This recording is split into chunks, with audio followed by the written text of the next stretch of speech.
You don't have to tell us that, Steve.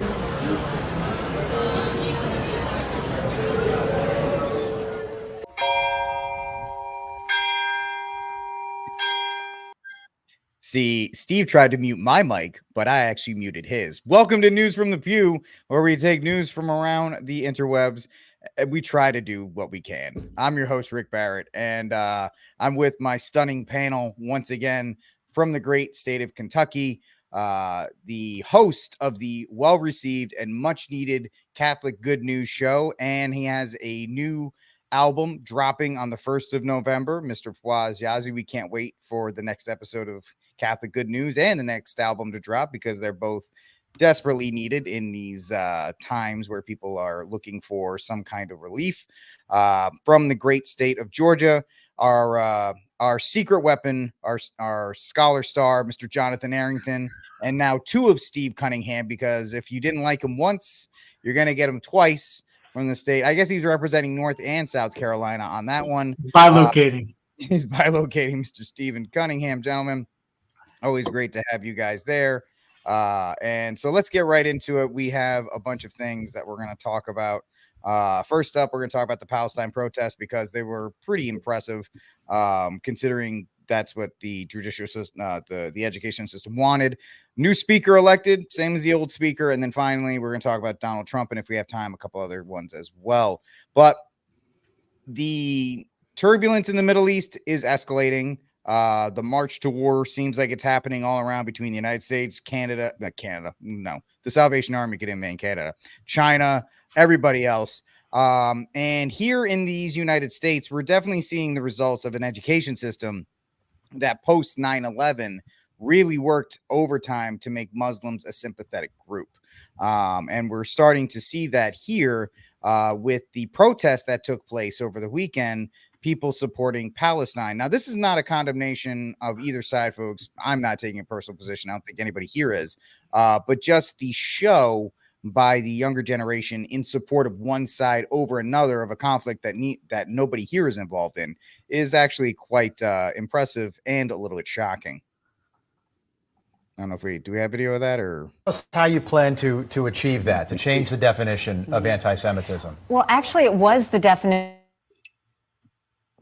Oh, Nikki, you froze it. You're not so fine. You froze up the actual computer. That's terrible.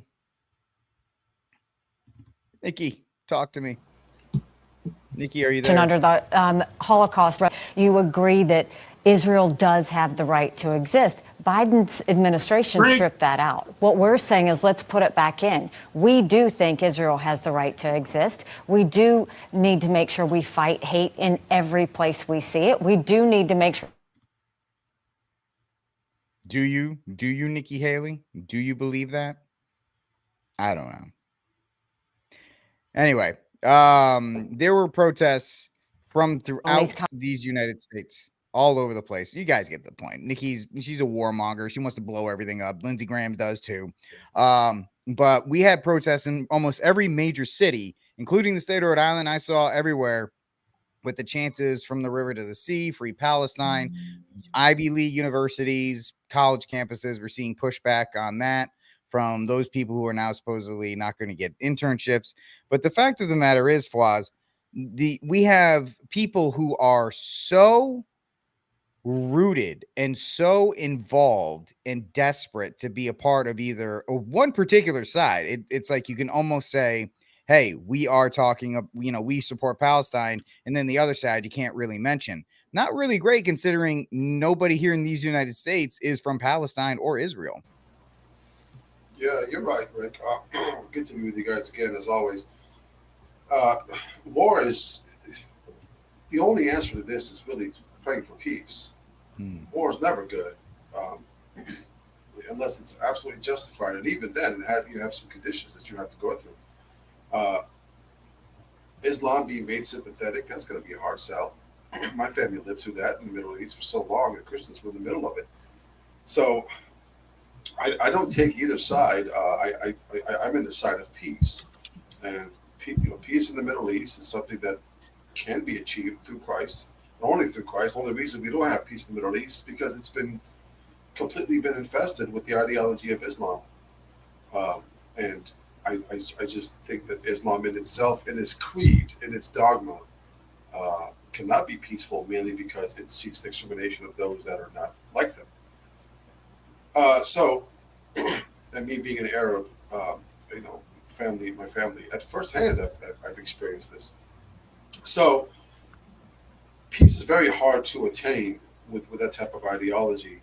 And I just don't think that the young generation know what it's funny because you got it's the weirdest paradox. You have the purple haired, blue haired feminists who are completely despised by Islam, being sympathetic for Islam, and you know Zionism, Judaism, whatever you want to call it at this point. Uh, do they have the right to exist? Yes, of course they do. Um, do people in Palestine live under extreme conditions, especially in that area? Yes, they do, and I think bloodshed of innocence, which is going to be the Christians and the Orthodox, that are going to get it the worst, like they always do. Uh, and this is also another way for the Biden administration to bring in as many refugees as possible. We saw what happened, I think it was Syria. Um, during that, we got all these refugees, and then we ended up electing Omar and all these folks in Minnesota and all places. So, I don't. The U.S. should not have a dog in this fight. Honestly, they should just let the Middle East take care of the Middle East. And between Hamas and ISIS and Al Qaeda and all those folks, they're I wouldn't even call them extremists. I would say they're actual Muslims. This is this is the crusade. This is the saints that they end up raising out of their own religion. So the radical Muslims are the peaceful ones. Those ones who live in the U.S. don't have anything to do with war or any of that. Um, so it's a tough conflict, but if you need a one world government, which we know what they do, um, you need your pawns, you need your agents, and war is one way to bring that in, uh, because once the U.S. starts, the people here in the U.S. start begging, no more war, no more war.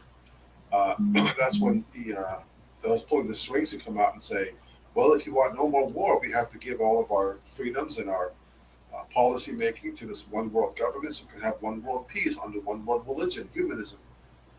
And I think that's what we're heading towards. The thing that really makes it tough, and I'll end with this, is that again, I'm not in any aside, but you have this, I saw the stat 65 years or older, they're like 90% for Israel. And then as the ages start to decrease, as the new generation starts to come in, you see it flip over, and then now they're pro Palestine. And like you said, Rick, it's mainly because of the education system. Uh, but in my opinion, both sides need major conversion. Both sides need Christ, and without Christ, there is no peace. How do you have peace without Christ? And the last thing is that girl out there that's protesting the Free Palestine protest, and you guys should see this. It's kind of hilarious. She's telling us to protest all of these big organizations like Nike while she's wearing Air Force Ones. It's okay when we do it, right? That's always the mantra. Yep, absolutely. That's very true. It's the same woman that types out about smashing capitalism on her MacBook. So it's really that perfect combination. I John, thought that Nelly song. no, yeah, Air Force Ones, yeah, that was my jam back in the day. I like that. Give me two per now, John. The idea here is that we have people here in these United States who have no connection, maybe by heritage, like I'm Irish, right? Quote unquote. I don't have any other connection. These people have some kind of connection back to. We also, as Fawaz said, you have groups that would never, lesbians for Palestine, pushing out there. What is going on with that segment of the population, that youth group, besides the education system, that is yearning so desperately to be a part of something, right? It's that need to be associated with some kind of struggle. What's your thoughts on that? Well, I mean, that's part of human nature, and most of the greatest philosophers, and just, you could say folks who knew human nature well, who described it well, who could tell you what's going on in a situation in a way that you just think, wow, that person really nailed it. They pretty much all come around to saying the same thing. You can judge a person and eventually even a whole culture based on what it loves and what it hates. I mean, because really it's kind of it's more or less the same thing, right? What you love is there, and then whatever's contrary to that is going to be what you hate. I mean, sometimes the connection between what you love and hate may be a little bit tenuous. It's harder to see how one is directly opposed to the other because sometimes it doesn't make sense. Sometimes it may not be rational. And so someone ends up, hating something they shouldn't. But for the most part, one loves and hates is how you kind of define how healthy someone is and things of that nature as well. And so, these people need something to love and to hate, because that natural response of the human psyche has got to be aimed somewhere. Now, it's a whole lot better and more fulfilling for almost any normal human being to have that aimed at a person first and foremost. And then obviously especially when it's a person such as Christ, then that ends up kind of going off into things that you might call a little bit more, let's say it's abstract nouns, but as long as it's rooted in something concrete, person, place, or thing, and usually, for human beings, especially a person, then it helps you to judge whether or not this thing is truly suitable and is helping or whatnot. So the problem, this hits on Fawaz's point. So when you have a people that's not rooted in the love of Christ, or at least they don't hear that a lot, and they're not fed the message of Christ and what the Catholic Church has habitually said throughout the ages, then those natural human aims of love and hate have to be aimed somewhere. And I mean, where was it first aimed? You just think about it. After the fall, where was it first aimed? Murder, right? Someone who is some way or another getting something that, hey, I think I'd like to have that, and someone else has it. What do? Well, Cain just murdered, so it's from the beginning, even fratricide, because, I mean, look, I know there are several different ways you can look at it, but I mean, as far as any two peoples on the earth go, and as far as we can trace back ancestry, according to the general consensus, the folks there that are in Palestine are very closely related.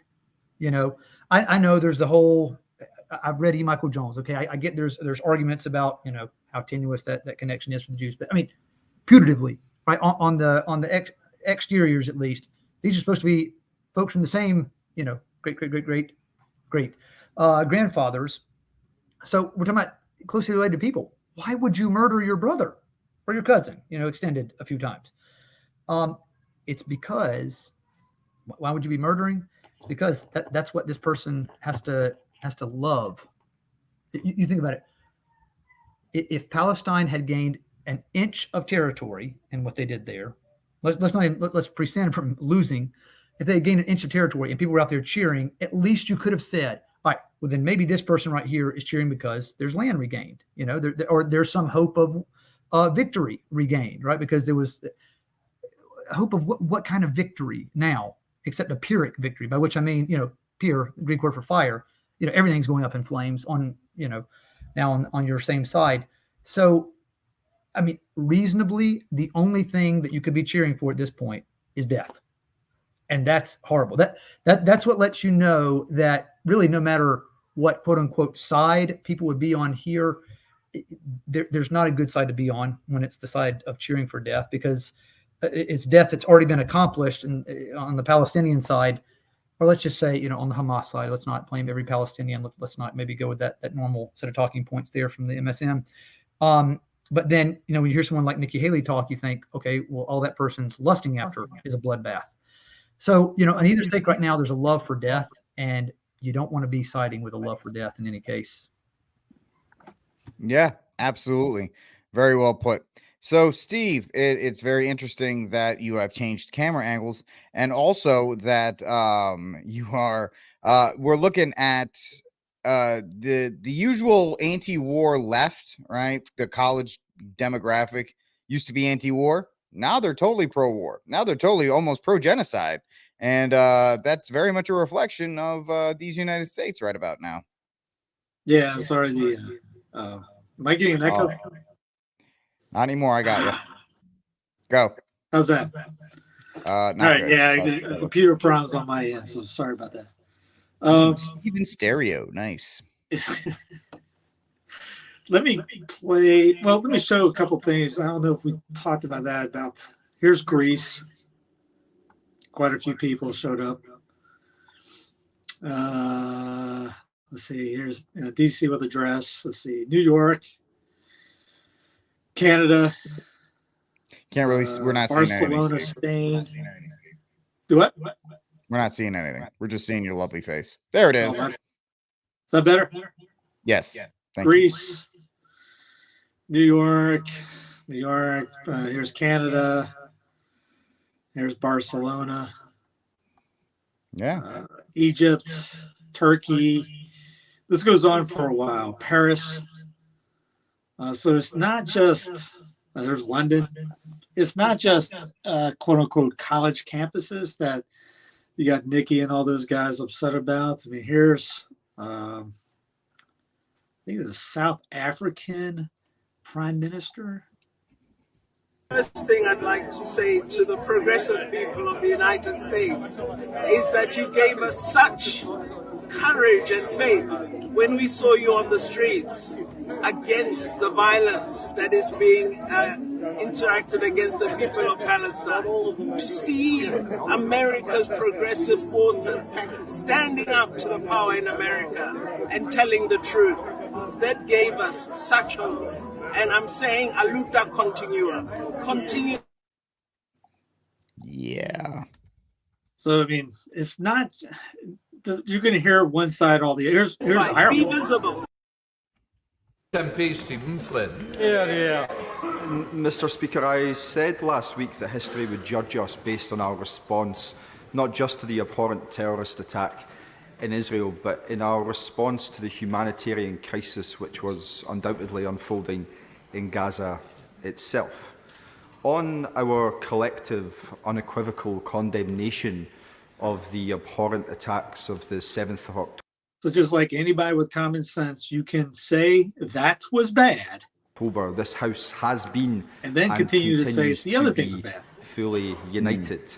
Just as we are united in our condemnation of any form of anti-Semitism which rears its head on these isles, and indeed in our thoughts and prayers for all of those hostages who need to be returned safely to their families. However, in respect of the humanitarian crisis in Gaza, and whilst I do welcome the announcements from the Prime Minister today, I believe that we can and must go further. And here's why. Because turning off electricity and water to Gaza is collective punishment. Limiting the free access of food and medicines to Gaza is collective punishment. Preventing people from fleeing, including British citizens, from Gaza is collective punishment. Dropping leaflets in northern Gaza, telling people. Apparently, it's collective punishment. That's the thing. No one talks about this. So, I mean, it's a war crime, but no one is bringing this up. But anyway, I'm sorry for the computer to fail again. But that's, where am I at on here?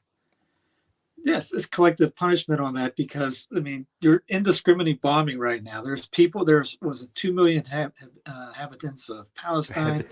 And by international half of that is children. Law. Yep. Oh, so I asked the Prime Minister to use his office to do some good on the humanitarian side of this conflict in Gaza, and to answer the question which I asked last week. Will he now, given the severity of this appalling situation, agree that a ceasefire is required in the region? Now, what's his face? Blinken is out there talking about the two-state solution, which he knows and everybody knows that Israel does not, and has been on record saying that will never happen. But hey, 21 days, 22 days later, you have Brandon talking about ceasefire. You had Brandon in the United Nations saying that you need to Israel needs to start obeying the rules of war in a sense. 3 weeks later, it took them 3 weeks to say, hey, stop stop just dropping bombs on schools and the hospital, the school. I mean, Justin Amash had family there, and you had quote unquote conservative commentators saying that didn't happen. Oh, no, that didn't happen. Look, here's the church is still there. It was the Orthodox Church out in Gaza. You have a bunch of Christian pastors out there putting a change.org thing together, begging the West to start talking about this, to have Western pastors start calling out what this is. You're watching people who just went, and I mean, I don't know what the mindset of the students are, but I mean, look at all those other videos that we had that we showed just on the Twitter thing. Those aren't just kids, one. And if this was happening anywhere else, people would be losing their minds off it. But because it's most favored nation, it's Israel can defend itself. The mantra, it's safe and effective. Israel can defend it. Apparently they're the only quote unquote country that is allowed to defend itself. God, no one else can do that. I mean, the USS Liberty comes to mind. I mean, they bombed a U.S. ship, killed, machine gun fired on U.S. military members. And the ones who survived, they were basically under a gag order never to speak of this event ever because it's most favored nation. We like those guys. They're our friends. Even though they were shooting machine gun fire at the survivors when they abandoned the ship after they torpedoed them. And just recently they started saying, you know what? Forget you guys. We're going to bring up what happened. Netanyahu, Spain called him out to be put up on war criminal charges. This whole thing is just like the 9/11 thing. Bibi is under attack by his own. He's not in a good way politically wise. So you have to have an event, just like nobody was a big fan of Bush at that time, but they rallied around the flag. So now they're rallying around the Israeli flag. And if you say anything against them, according to Ben Shapiro, you are an evil person, even though the people they're indiscriminately bombing are, women and children and innocents. I mean, people in the United States like Glory, the Battle Hymn of the Republic. Well, that was written by a Unitarian in Maine who saw the glory of the coming of the Lord as Sherman burning down the citizens of the South homes. The men were at the front. The men were out there fighting other men. The Sherman and them burnt down innocent people's homes and raped and killed and whatever they did. And people in the North saw that, there's Yankeeism, saw that as the glory of the coming of the Lord. So now we're seeing the same thing. Oh, you see Bibi. Here's Benny right here. Let's see.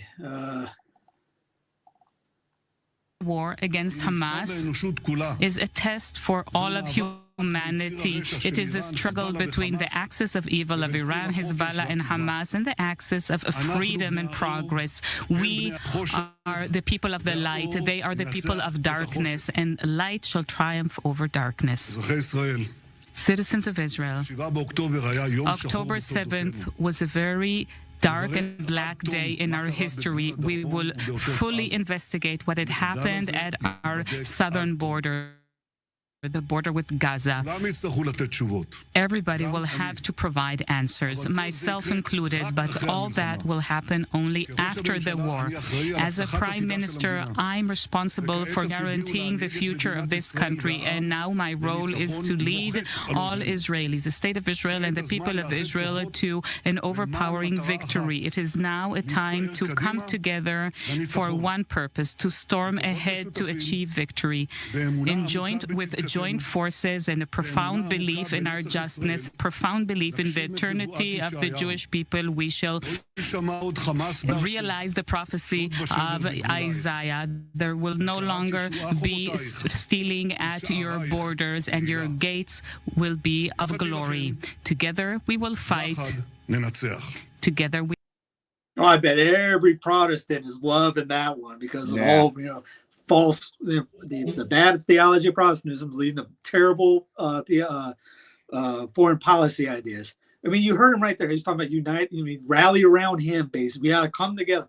The only thing missing is him throwing out the first pitch at a Yankee game. I mean, outside, I mean, just the baseball is over. Well, this World Series starts in a couple of days, but the Yankees aren't in there, so there won't be any first pitch in Yankee Stadium like Bush Jr. did after the tires came down. But I mean, what we've had, I mean, they want us at war. Here's what Patrick, I forget his last name, Clausen talked about this. I think that crisis initiation is really tough, and it's very hard for me to see how the United States president can get us to war with Iran.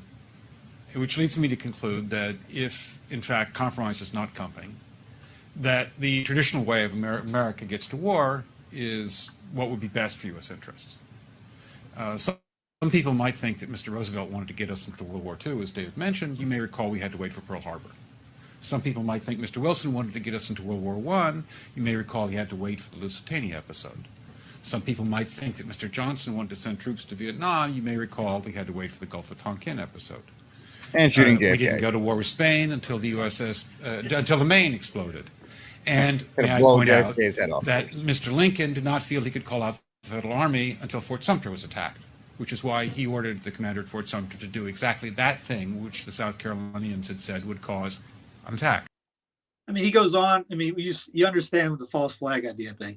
They want something to happen, and whatever they're going to say. I mean, they could drop a bomb right now, which they just did on a school about a half hour ago, and then they say, well, those are all Hamas people in there. Even though, you know, I guess all those kids that were in there, they cut off the electricity. I guess all those kids in the incubators must die because they're Hamas people. And they're junior Hamas, right? Just like Hitler used. It's just here inside the border. Even with U.S. citizens there, they will drop indiscriminately, and they have no idea where the hostages. No one has proven where the hostages are. No one has shown where the hostages are. They don't even know how many there are.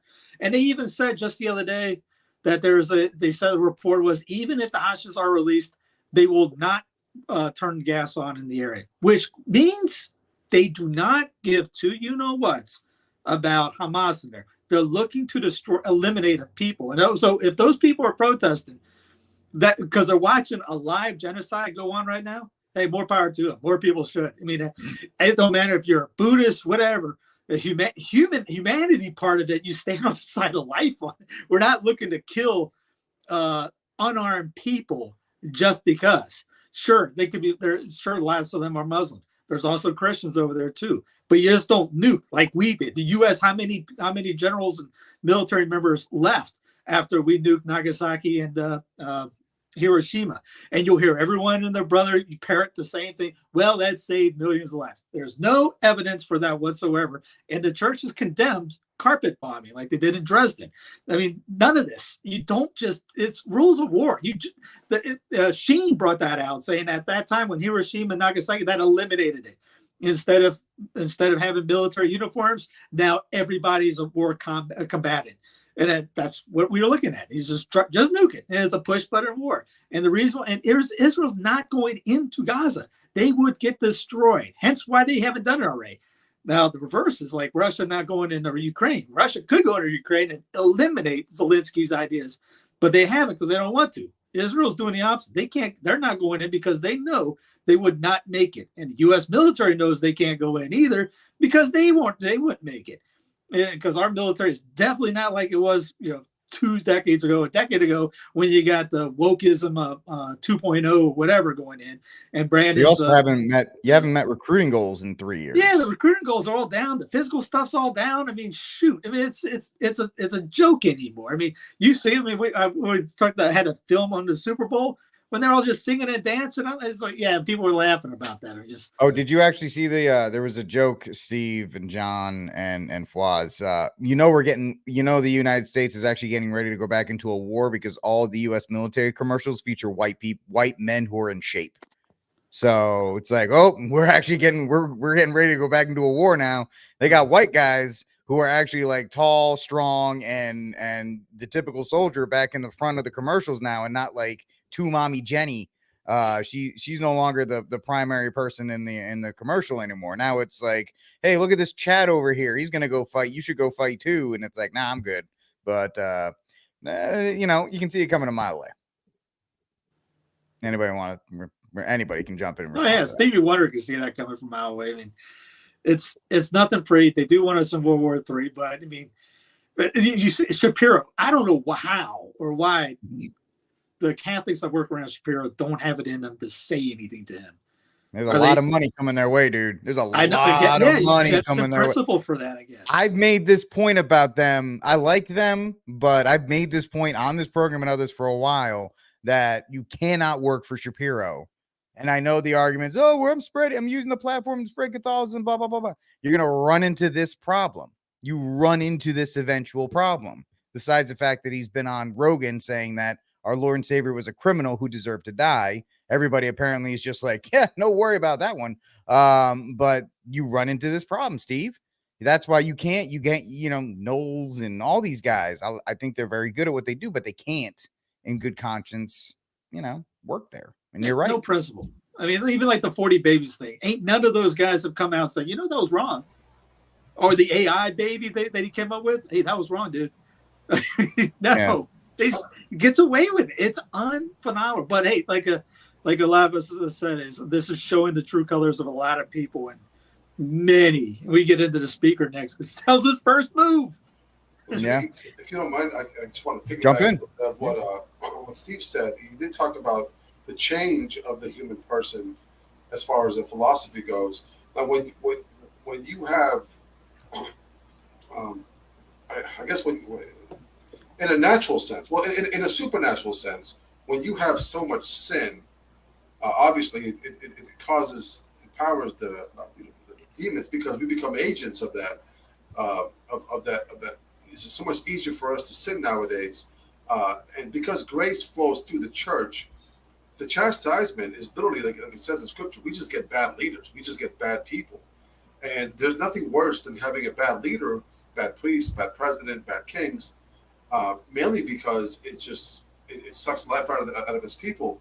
But going back to what I know, there's this The Godfather. If you guys seen that movie, when Corleone, when the father, the first Godfather, not Michael, when Don Corleone, when he hears of his sonny dying, he comforts who was it? The consigliere. He's very poised. He's very disciplined. He makes rational decisions, even in times of distress. And when Michael Corleone hears of his son dying because his wife had the abortion, he loses it, and he blames he blames the other guy. It goes to show you the generation of men who are able to, like he said, the rules of war. That's gone completely out the window. And now you have folks who are just, there are no rules. They're just savages. The more progressive we're becoming, the more we become like Vikings. So this is a problem because you don't have anybody that's disciplined enough to not only initiate peace, but actually have the rules of war so that civilians, now we're bombing children, for God's sakes. I mean, it's gotten to a point, and this is where habitual sin leads naturally onto those across the world, because if you can kill your own child, anything is a go. Very good point. And I think we've done well covering this topic. So let's move on, because we have some time and we want to make sure we get John in on a couple more of these topics before he's got a skedaddle. So we have a new speaker, same as the old speaker. After 3 weeks and countless people going into the Jim Jordan, Donald Bryson, or whatever. Ron Paul was floated out there. Trump was floated out there. We got this dude who literally looks like anybody. So the world needs us to be strong. They need us to remember our creed and our admonition. Turmoil and violence have rocked the Middle East and Eastern Europe. Extraordinary crisis right now. And the world needs us to be strong. They need us to remember our creed and our admonition. Turmoil and violence have rocked the Middle East and extraordinary crisis right now.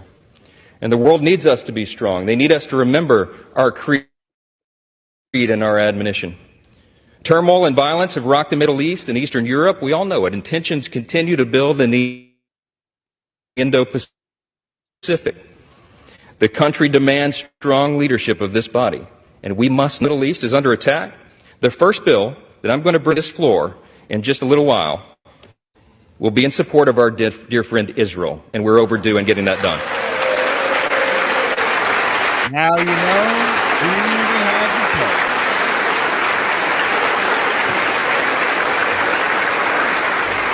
play. We're going to show not only Israel, but the entire world that the barbarism of Hamas that we have all seen play out on our television screens is wretched and wrong, and we are going to stand.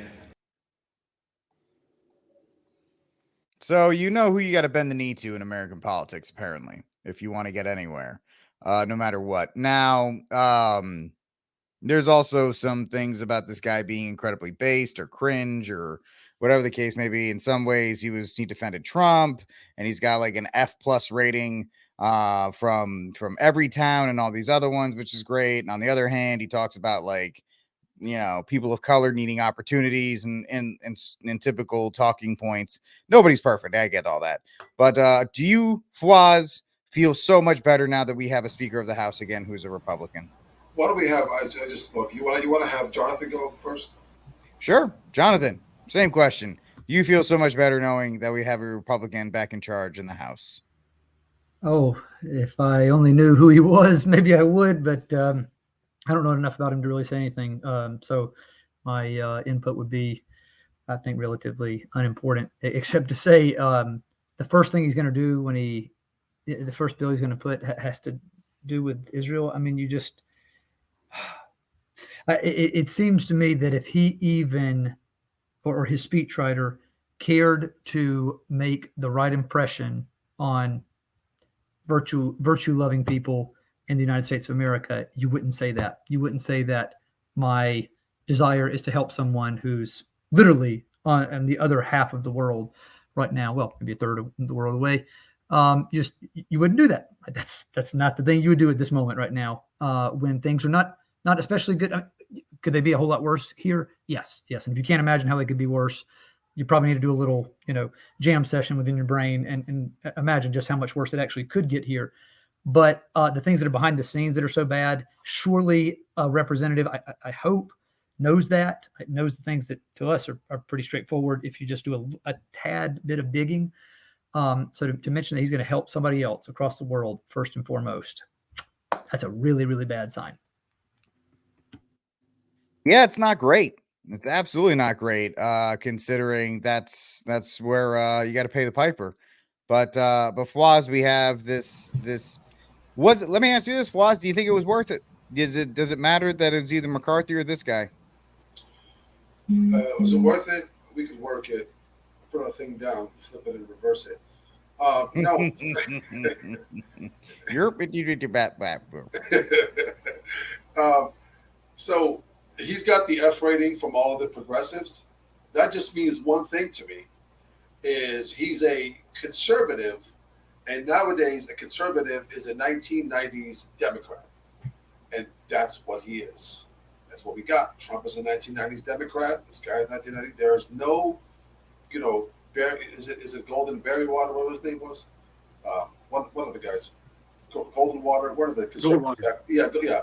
Like we don't have those guys anymore. Your most staunch conservative person is a 1980s, 1990s Democrat, because that's how far the progressive have gone left, that the right has moved to the center, which was what the Democrats were at that time. So, of course, he's going to support Israel. He probably wants to support Ukraine because it's the even among conservatives and also the progressives, that's died down. The support's not there anymore. But this new shiny apple, the war in the Middle East, that we have to take a side and support our allies. So yeah, I McCarthy, McConnell, McNugget, it doesn't really matter. And with this guy, I thought it was Pierre from Canada when I first saw him. It looks just like him. And so, no, nothing's going to change, honestly. We're just going to see a shift of shift from more progressive policies to maybe slightly less progressive policies, because the Republicans, all they do is just slow down the progressives for about 10 years. That's all it's going to be. Yeah. Steve, it's going to slow down. Everything's going to change now, man. He's a Trump ally. Trump told him. Trump told everybody to vote for him. I miss not having a speaker. It was so it was a glorious 3 weeks of no speaker. It was I miss not having that. Can we have that? I want nobody again. That was my vote. Nobody. Shut it all down. Yep. Yes, he's a former podcaster, lawyer. He's a MAGA guy. I mean, just because you're a MAGA guy, that means you're evil. But still, I'm surprised he got through because of that. But there's always you're a politician. I heard someone say that today. Being called a politician should be a curse word. Say, hey, if I go up to Fawaz and say, "You're a politician," that should be worse than saying you're. I mean. Steve is he's so jacked up he just can't even talk. He is just so fired up right now. He's just frozen. Anyways, yeah. So they're not they're terrible people in a sense. There's nothing good in DC. I mean, it's not 100% not good, but I mean, you're pretty much taking other people's money and sending it to other places. His first order of business was to say he was going to give money to Israel. Thank you for swearing on the Constitution and just saying, yeah, forget that. We got to send more money out to most favored nation and wherever else we need. Because I would say even what Fawaz was talking about the 1950s Democrat. I mean, go back to Woodrow Wilson. I mean, Bush was a Woodrow Wilson type Democrat in the sense. I mean, both parties love war. It's good for business. It brings more power. It decreases rights and freedom.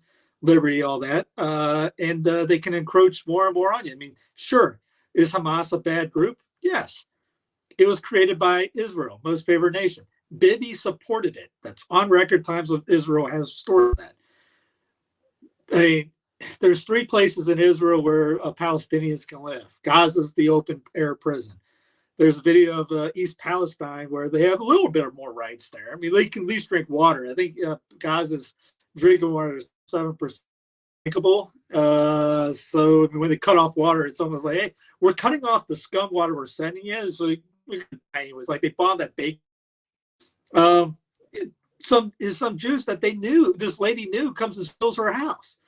She said she knows the guy, and she's telling, like, I don't know his name, Johnny, you can't, this isn't your house. And he goes, well, someone else. They have 0 rights. If you're just Palestinian of any sort, Muslim, Christian, whatever, you have. I mean, there was the reason why they said number one reason why Christians leave, Palestinian Christians leave, because of Israeli rules and regulations on how they treat them. But we're supposed to bow down to most favored nation because we're told to by the media that never lies to you ever. But yeah, even I was watching the news yesterday or day before, and they mentioned the speaker. And the House Speaker and one of the representatives in North Carolina State House weighed in. I'm going, why are you weighing in? It has nothing to do with how you run the Congress of North Carolina. And she read from the same talking points that Booker and all those other guys were reading from. Oh, this guy's going to end abortion. He's against gay marriage. He's going to try to cut Social Security and Medicare. They said that about the last guy. And they said that about the guy before that. And they said that about the guy before that. And they said that about the guy before that. I wish there was something around Social Security, Medicare. That ain't happening. There ain't nobody going to go after gay marriage. If you want Trump reelected, guess what? He's not going to do. He's the most gay-friendly president they've ever, the U.S. That anywhere. You probably get gay everything if you put Trump back in office. Yeah, you'll have gay ambassadors. You'll have gay. Sadly, I don't know if they're going to come out for that, but I mean, it's not act locally, think locally thing. Everyone's worried about who the Speaker of the House of Representatives is, and meanwhile, you know, where most power is close to your chest in your local and state governments. And how many mayors are running in your state that you don't know of, or your county or city that you don't know who it is? And I mean, we just look at this guy running that for Mayor of Gastonia, and just real quick, let me look this guy up. Oh, he was on the COVID team. Well, he stinks. Who else is out there? So we care more about the sexy stuff that's on Fox, CNN, and take our visions off the local and state, as always. Yeah, I mean, Fawaz has a state election coming up pretty soon too for governor, right? It's a pretty big deal, especially with Mitch McConnell's age. I keep hitting stuff. We got local elections abounding in many different states, but yet we care about the Speaker of the House because Fox News tells us. Yeah, Fox News tells us to, and that just makes us feel like we're rooting for teams. And the fact of the matter is, it doesn't really matter. The money will still be spent. Doesn't matter if it's the left or the right, because they have access to it and we don't. And that's really that's how you have to look at it in that regard. It was $33.5 trillion in the whole. Yeah, that little? I thought it was more. I thought that was just what we sent to the Ukraine. I think they gained 500 billion in 6 months. I think it was. Whatever. I mean, yeah, we're about to put a fork in us. We're almost done. Well, I mean, the fact is that we've talked about this. We talked about it last week. The housing market's going to collapse probably early quarter next year. The job market is absolutely going to fall through. It's bad now. It's going to get worse before it gets better, obviously. But that's okay, because 2024 is an election year and Trump's going to come save us all if he doesn't get through his gag orders. So the last thing we're just going to talk about real quickly, we'll just throw it around. Judge fines Trump $10,000 for violating a gag order and said he is not credible as a witness. The reason why I wanted to talk about this is just the fact it's ridiculous the way this is all going. And the fact that we have a two-tier justice system, even for higher end people, if you are anyway conservative, you are going to be put in a place where you are going to have to constantly do this. I'm actually going to flip it up and throw it to John first. The two-tier justice system first, John. And secondly, John, do you think Trump even makes it to 2024 at this point? All right. Second question, I have no clue. But the first one, the two-tiered part, it's really sad because, well, I tell you what, there's definitely, and I can't say the two-tiered system is completely new either. So I won't. It's more prominent. Let's say that. Can we say it's more prominent? Yes. And people flaunt it more now. And so that's really disheartening if you're just an average Joe and you expect the law to mean anything to anybody. I mean, it's kind of like what you get in. I mean, I know there are exceptions to this throughout the U.S., but in regard to traffic stuff, like there are certain places where you could do almost anything except run over someone, and you're not gonna. It's going to be a slap on the wrist at most. Happens to be more or less my home in all the counties around here. And so it's hard to even know, like, what would a virtuous person do in this regard? Just knowing how much disregard there is from even the common man, right? As long as you can either pay the fine, or as I have some friends and others who do this, just hire a lawyer and get it dropped for just by having a lawyer on retainer. Could do basically whatever they want on the road, as long as they have that lawyer on retainer. So, judge that as you will. But it's more or less, I think, what's going to happen here is what it's looked like. It's going that direction. And it's sad because that you may not see the effects of that immediately, but that right there, that undermining of any respect for law, that's the last thing before a civilization truly falls apart, even in all its externals. It really is. Like you look throughout history, and when there was no longer any respect for the laws, because, well, hey, I mean, who's going to really come after me? In worst case scenario, do I have any sort of true final judge to consider? And that's St. Justin Martyr's response in his apology, right, to Antoninus Pius in his day, was just, if I'm not worried about anybody judging me, then what would it matter what I even did in this point? So I would just say, in regard to Trump, the sad thing is too, as he started to rant about all this, he's getting into all these, like the average politician. He's become more and more like the average politician, I would say almost every day, in talking about all these abstractions, about justice and fairness and this and that and the other. What he was brilliant at once upon a time in specific instances in his presidency, was dealing with particulars. That's what prudence requires, is that you focus on the particulars of this moment, this particular people in this circumstance, and you attack this. You do that right now, because it's what's best, clearly what's best, in regard to prudence right now.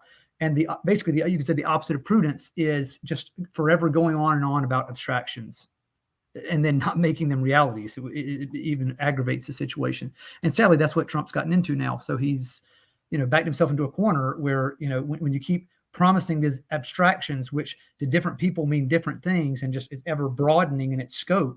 I mean, you're really going to deliver justice to all in this case? I mean, he's not even going to deliver justice for any of the people that are connected with him in this, it seems like, based on just what's happening here in Georgia to the people here who were, charged along with him. So, yeah, I would say that's the disaster there. If I can just so that I would call that worthy of a cry room inclusion right there. But just for a quick saint of the week, I want to, congratulate a dear friend, a longtime friend from Rome, Jonas Maxim.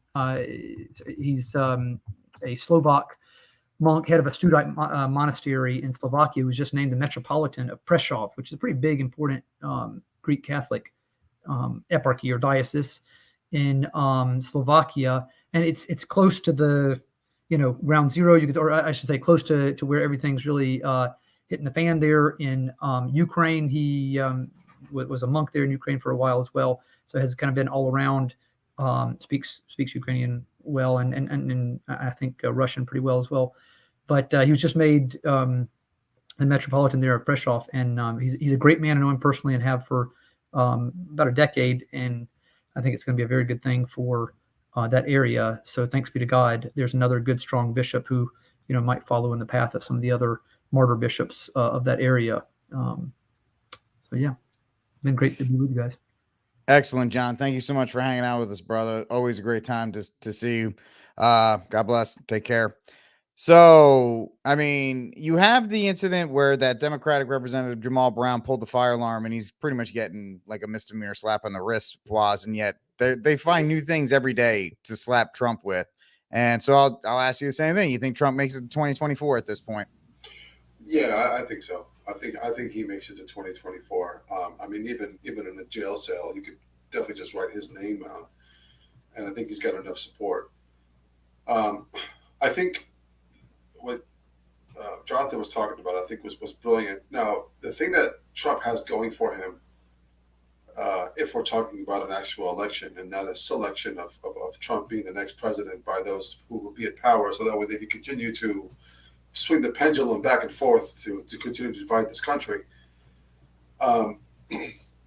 Because it's very, very difficult for me to believe that this playboy who was partying with all of these elites all of a sudden woke up one day and had a conscience to fight against them, had 4 years of ultimate power as the king of the United States, and had all of these, these QAnon conspiracy theories that we have it all, and in 4 years did nothing to drain the swamp and add it to it. So it's just playing into people's emotions at this point. It is sickening. But I think Trump does make it to 24. And I think he ends up getting selected. That's my personal opinion. Other than that, I don't know where I was going. I'm a bit sleep deprived at the moment. So, what was the other question? That was it. Pretty much just. That was it. Yeah. Okay.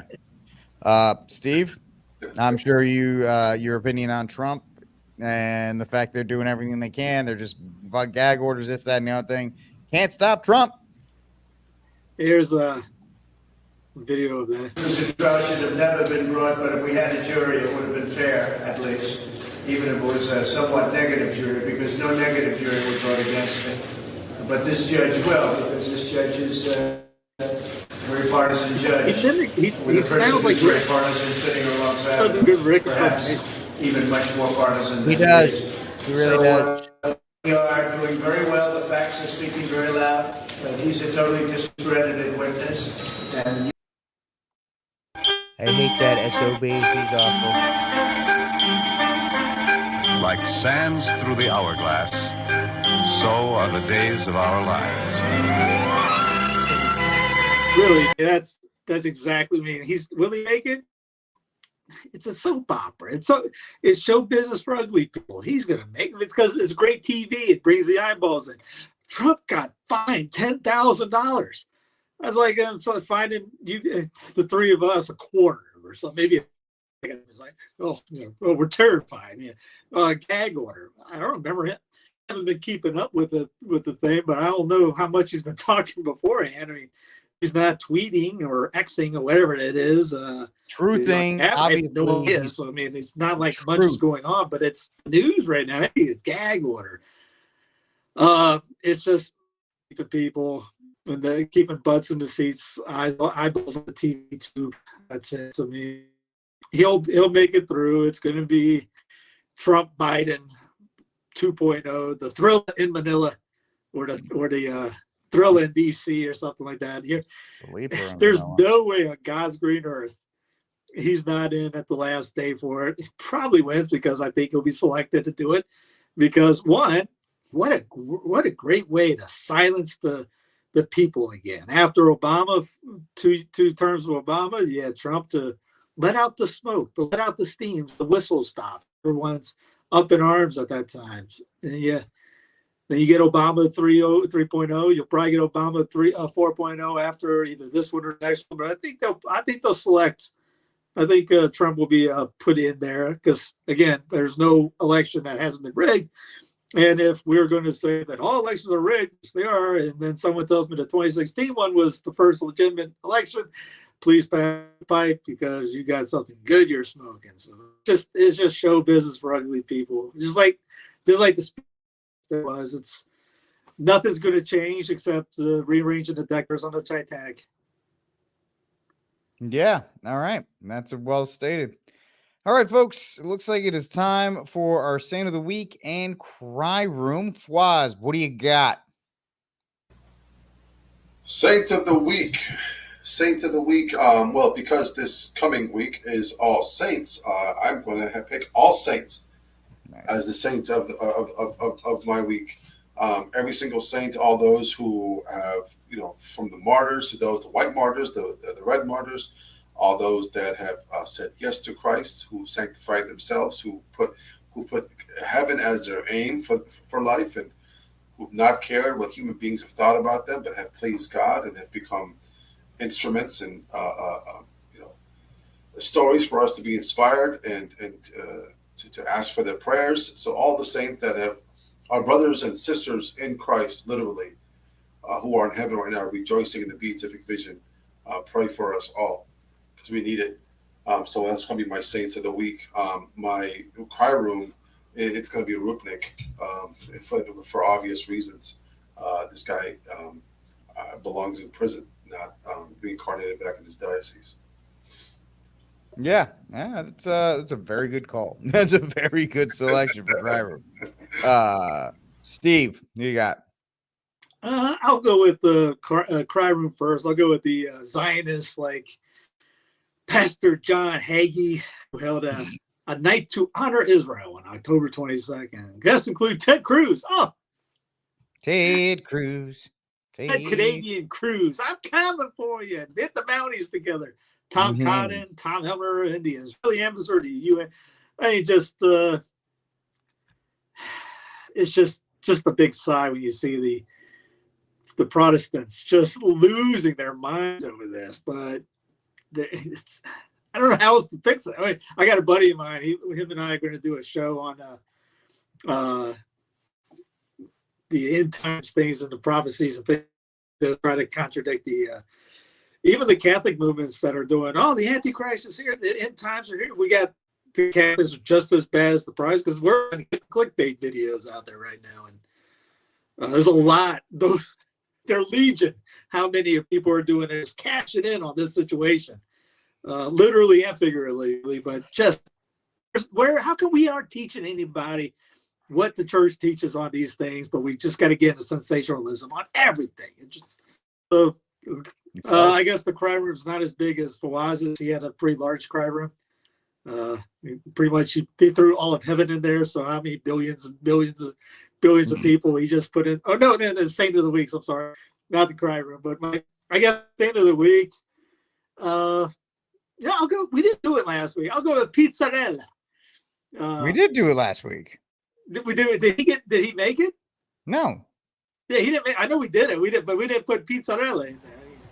I mean, even if he did, even if we don't know exactly how many hostages and all that, for someone to come out, and I get that he has a past on bad things that we probably wouldn't be checked about, but who human. For a cardinal bishop to come out like that and say, hey, take me and get rid of all those, trade the hostages for me in that situation, he's there at ground zero in a sense. That takes some guts and courage, and that's what you read about in the lives of the saints with a lot of the Raymond Donatus and the Mercedarians and things like that. They went to Muslims and say, hey, take me and release those guys. So that you don't see anybody else doing that. We got I'm blown. I'm in North Carolina, so I'm not saying I got family and things like that. You don't see me doing it. So I mean, a guy like that, I mean, that's a leader that we can get behind, and wish more leaders like that. The clerics. I mean, they are our leaders. You do stuff like that, we'll back you up 100%. He may have had a past, but at this moment, that's a heck of a way for a redemption arc, if you want to call it that. Oh yeah. I think Fawaz had 30 minutes or less. He mentioned it on his good news show. Which everyone, if you don't know, Fawaz is doing a good news show once a week. Is it? Every Sunday night or Sunday morning. You can do a pitch. It's okay. It's even though it's a different channel and the other two guys can't do good news, you can do it for them. Yeah, I mean, it's just trying to highlight some of the good stuff going on, especially in the local level, like conversions and things in people's lives that are good. I mean, we can't just focus on all the bad stuff. It's just not healthy. Says you. Well, Rick, you can handle all of it. I can't. It just feeds my angry little self. That's I need some good news every once in a while. Right. Rick doesn't care. He's got. I guess it goes with him. I'm an angry dwarf, man. I need it to feed me. I run on it. So my saints of the week are actually two: Sister Maria Rosira, and Michael Thomas of the Catholic Land Movement, featured in National Geographic's photography section. Let's go! With Ryan Brady taking the pictures for him. So great job to those guys. That's excellent. The Catholic Land Movement is an awesome movement. Michael is just a fantastic guy. I can't speak highly enough about him. That's actually my cry room, but and so that's my saint of the week. Those guys keep up the great work.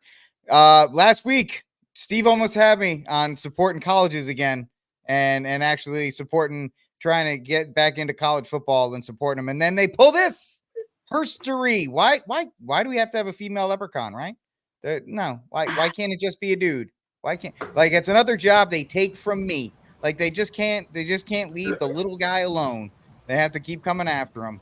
No offense to Kylie Kaczynski, nothing wrong with you, hun, but why do you need to be there? You don't. Just go into the stands and cheer and pay your ridiculous amount of money to go there every year. But sorry, Steve, you almost had me trying to go back and go in there. It doesn't matter if leprechauns aren't real. Female Kansas City Royal fan, it's always been a dude. So they're always after me, Lucky Charms. So that's it for this episode of News. Just the way that those guys, the mask guys, do it. Some of them do push-ups after every score. Is she limited at 15, 10? No, she's not. She gets to do the knees. Are they going to be pushing her up? Count? Did you see there's a video of a guy. He was lifting weights in VR.